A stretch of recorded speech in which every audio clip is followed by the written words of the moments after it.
everyone, Nicole here from Canadian Nickel Scrappin', and today I'm going to build a shamrock from the Georgian Basics cartridge using this heart here.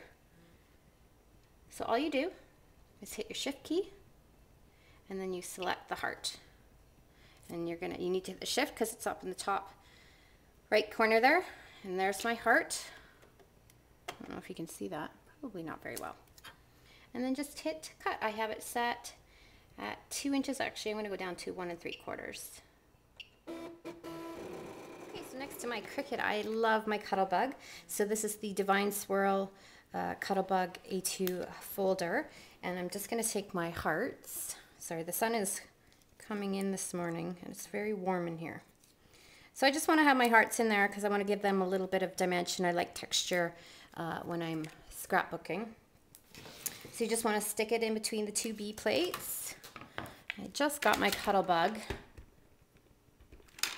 for Christmas. And I love it. My kids, this is their favorite thing to use. They actually prefer to use my Cuttlebug over the Cricut. And just quickly run it through.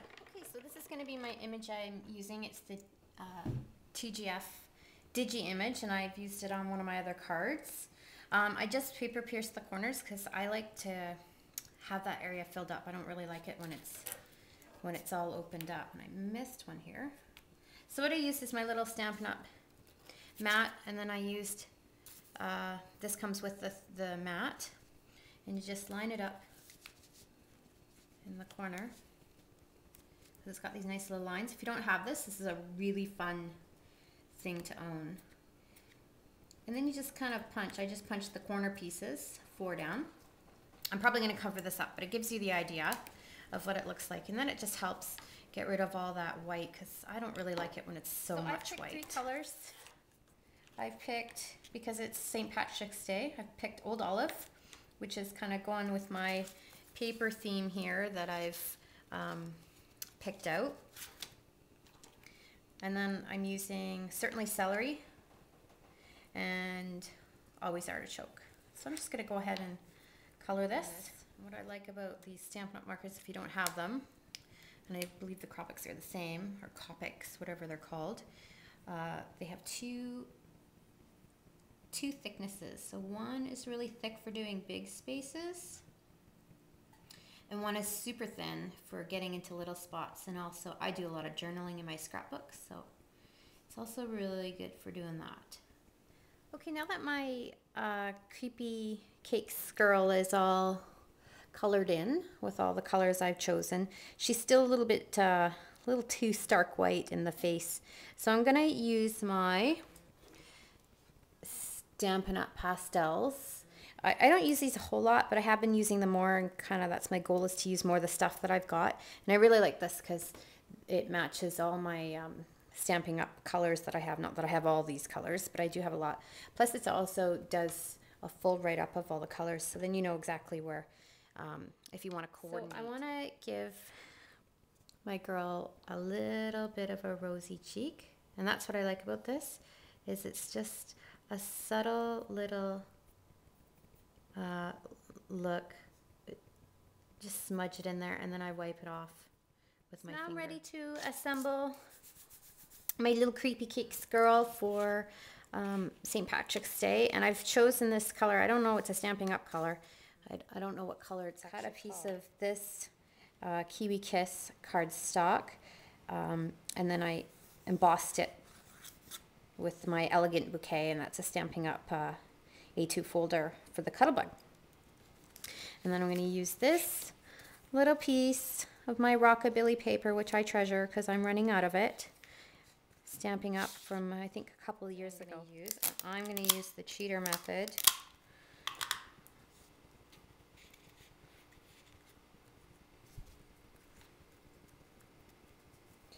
Just want to line that up, try and get the crowns in there as best I can. Flip it over.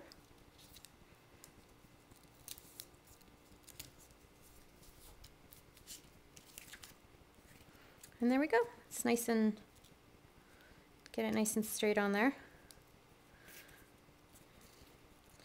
Let's see, where do I want to put my girl? I think I'm going to kind of put her off to the side a bit. So I'm going to use my Pop Dots. So this is the sheet of Pop Dots. I just got these from the dollar store, and all the little bits that I used yesterday that I was showing you.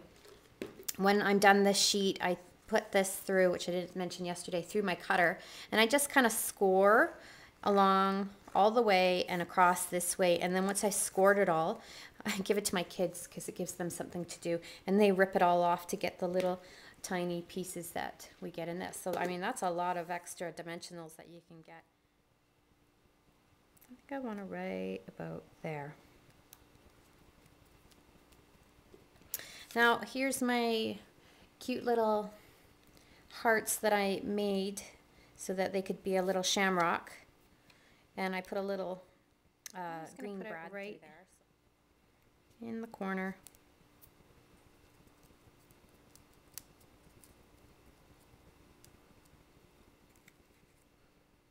There. Now let's see. I should have actually done this first.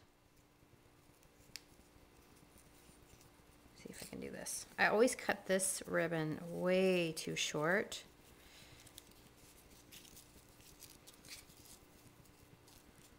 And I love this ribbon, but when you cut it too small, then it's really hard to pull it through.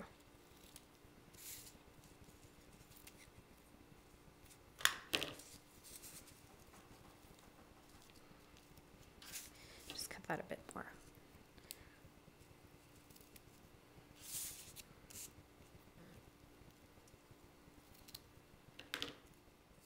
A lot of green. Line it up. I'm not always crooked. So I'm going to use my sentiment from Teeny Tiny Wishes. I just bought this set and it doesn't come clear mounted. So I did the whole set. It's a set of 24 of these cute little sayings. And now that I've just gone, so now that I've stamped my sentiment just on a scrap piece of white cardstock, I'm going to punch it out with the large oval punch. I have one more of these punches to get. The smallest. And then I'm going to use a scrap piece of the matching green to this and punch it out with my scallop.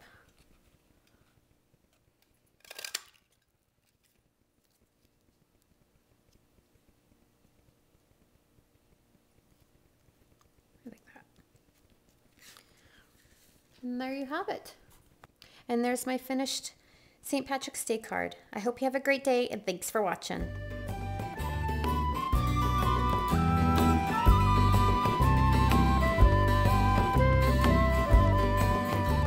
The Gypsy Rover came over. Now I also, so here's my card. It's Old Olive. I've cut it. Oh, there's my phone.